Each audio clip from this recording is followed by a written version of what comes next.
Assalamualaikum warahmatullahi wabarakatuh. Saudaraku, channel Aka Tunggal Sejati. Salam Nusantara, salam kasih sejati, rahayu, rahayu, rahayu. Di kesempatan kali ini ya, di video yang akan saya bagikan pada saudaraku sekalian, ini tanggapan dari seorang ulama tentang maraknya ya, pengakuan keturunan Rasulullah Shallallahu Alaihi Wasallam. Jadi dari penjelasan yang disampaikan ini kita bisa mengambil hikmah ya. Dan di sini saya tekankan juga jangan pernah ada buruk sangka. Usahakan kita selalu baik sangka ya. Semua itu pasti ada maksud dan tujuan. Kita simak bersama ya penjelasan ulama ini ya. Ulama tanah air, ulama bumi pertiwi ya, yang menerangkan tentang maraknya kasus pengakuan habaib ya. Oke, kita simak bersama. Bismillahirrahmanirrahim. Assalamualaikum warahmatullahi wabarakatuh. Alhamdulillah pada malam hari ini kita berada di Ampel Denta. Ampel Denta ini adalah tempat di mana pertama kali Abu Yamamah Ghufran Al-Bantani mendirikan pesantren yang dulu itu adalah bengkel unik. Dan di wilayah Ampel ini banyak sekali orang-orang Arab. Ya, banyak orang-orang Arab di Ampel sini, luntang, lantung jahanam, jahanam. Enggak, begini. Nah, ini sekedar intermezzo saja.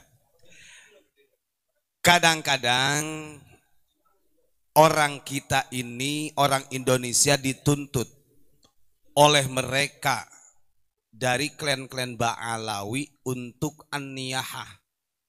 Nah, kalau tidak tahu an-niyahah itu apa? Karena Kanjeng Nabi itu sangat melarang keras. Ketika orang-orang yang sudah meninggal dipuji sedemikian rupa, apalagi ketika sampai di makbarahnya, sampai melakukan niyahah tadi, meratapi dan lain sebagainya. Nah, yang terjadi pada saat ini, wallahu a'lam bishawab, banyak dari klan-klan Ba'alawi, sandalnya Rasulullah, kukunya Rasulullah dan lain sebagainya.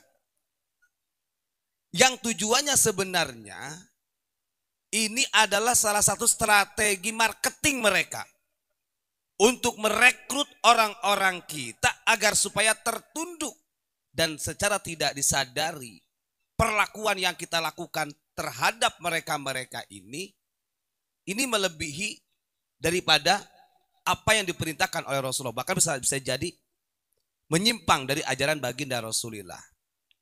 Kita kan nggak tahu apakah betul itu rambutnya Rasulullah. Kan nggak tahu. Sehingga banyak masyarakat rame-rame. Wah, kita tabarukan, mencium rambutnya Rasul, kan nggak tahu. Salam wafat. Orang yang sangat menentang keras dengan kewafatannya baginda Rasul adalah Sayyidina Umar bin Khattab. Beliau tidak percaya. Bahkan kata Sayyidina Umar bin Khattab, siapa saja yang mengatakan Muhammad telah mati, saya tebas dengan pedang. Saking cintanya kepada baginda Rasul. Tapi pada saat itu Sayyidina Abu Bakar As-Siddiq, sahabat Nabi sekaligus mertua baginda Rasul, beliau sangat bijak. Naik ke atas mimbar. Apa yang disampaikan oleh Abu Bakar As-Siddiq di dalam khutbahnya? Karena ini takut gulu nantinya. Orang akan berlebihan. Dan ini bukan ajaran baginda Rasul. Coba kalau kita lihat nih, sebelum saya bacakan khutbahnya Abu Bakar. Berapa banyak kuburan-kuburan makbaroh yang sangat magrong. Bangunannya luar biasa. Dari kalangan Ba'alawi. Berbeda dengan makbaroh-makbaroh para sunan yang sudah berjuang betul-betul di Nusantara. Biasa saja. Tapi makbarohnya mereka yang punya darah yang katanya cucunya Nabi walaupun palsu di akhir zaman. Mereka berusaha supaya umat ini percaya bahwa mereka adalah cucu. Faman kana minkum ba'idan faman kana minkum ya'budu Muhammadan sallallahu alaihi wasallam fa inna Muhammadan sallallahu alaihi wasallam qad mata. Nah, ini satu. Karena ini kenapa Abu Bakar menyampaikan demikian? Karena takut dengan pernyataan Sayyidina Umar yang pada waktu itu mengajak kepada umat supaya bahwa Muhammad masih hidup. Karena kecintaannya ini dikhawatirkan oleh Abu Bakar yang berlebihan, nantinya yang hakikatnya kita harus menyembah kepada Allah justru menuhankan Nabi Muhammad SAW. Sementara Nabi Muhammad adalah makhluk. Nabi Muhammad saja tidak mau disembah. Ini Faqih Muqaddam Alawi bin Ubaidillah. Dari mana rumusnya ini?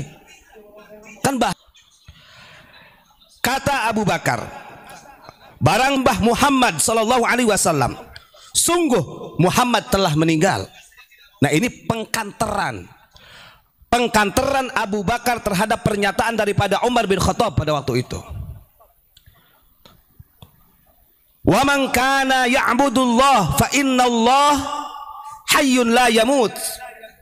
Barang siapa yang menyembahnya kepada Allah, maka Allah Maha hidup dan tidak akan pernah mati. Artinya dalam kalimat khutbah Abu Bakar pada waktu itu menyadarkan, mengajak kembali kepada umat. Sehebat apapun Nabi Muhammad sebagai Al-Mustafa, sebagai Khatamun Nabiyyin wa Imamul Mursalin, tetap karena beliau makhluk yafna, beliau akan ditemukan dengan ajalnya yang disebut dengan mati. Artinya supaya orang itu tidak menyembah berlebihan kepada makhluk, karena yang hak untuk disembah la ilaha illallah haqqun, kecuali Allah sendiri. Nah, ini yang harus kita pahami. Nah, sementara yang terjadi di bangsa kita, Masya Allah, yang mengaku-ngaku cucunya ini ingin dihormati dengan lebih dan bohong. Kalau mau jujur-jujuran sesuai dengan gennya, mereka mau mengakui sebagai gen Yahudi, sebenarnya tidak ada masalah.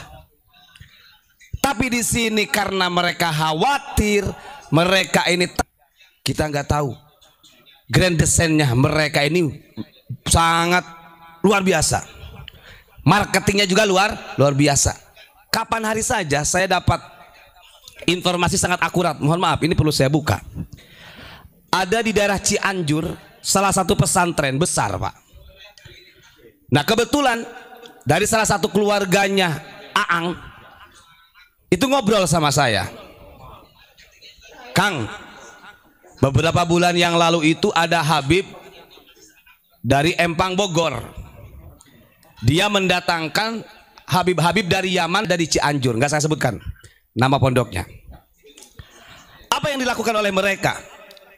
Selain mereka dawir, yang hebatnya lagi, lucunya lagi, karena istri kiainya ini jamilah jiddan, cantik, gelis, itu di waktu itu juga di tempat itu orang yang mengatakan cucunya Rasul dari Yaman ini meminta istrinya kiai. Gendeng pola, gendeng. Dengan alasan kalau tidak kau ikhlaskan, tidak ditafwidkan, dipasrahkan kepada saya, kau tidak akan dapat syafaat, katanya. Kan gendeng. Yo, namanya orang itu muhibin, karena wis kadung percaya itu duriannya Rasul, ya rela. Ini fakta nih. Bahkan selain daripada itu, beberapa kiai-kiai yang ada di daerah sana itu, ini saya tahu nama-namanya sebenarnya, itu didatangi, Pak. Didatangi, dimintai jatah bahasanya. Diminta hak berupa uang. Kalau enggak beras, apa saja diminta. Nah, kalau orang itu ada yang mengatakan, oh kami tidak menjual atas nama Kanjeng Nabi, bohong itu. Ini banyak yang sudah terjadi. Mungkin kalau di daerah biasa, tapi kalau mereka yang punya yang disepuhkan, ini lebih berbahaya. Nah, hal-hal seperti ini yang harus kita counter.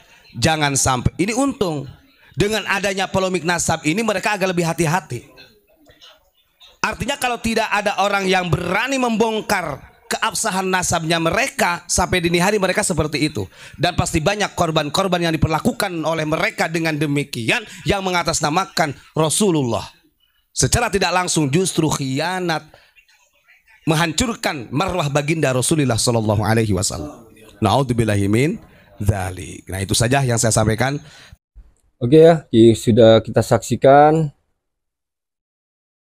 bagaimana tanggapan ya dari ulama Nusantara atau ulama tanah air ya tentang maraknya pengakuan gelar habaib keturunan Rasulullah ya, dan banyak sekali ya bisnis-bisnis yang terbongkar ya, makam palsu saat ini. Jadi di sini siapa yang salah ya? Yang percaya atau yang menyampaikan? Kita sendiri tidak tahu. Kita sebagai manusia hanya bisa berusaha ya. Karena semua baik adanya. Yang penting kita tetap menjunjung tinggi ya. Menjunjung tinggi persatuan dan kesatuan. Salam Nusantara, salam kasih sejati, rahayu, rahayu, rahayu, dan wassalam.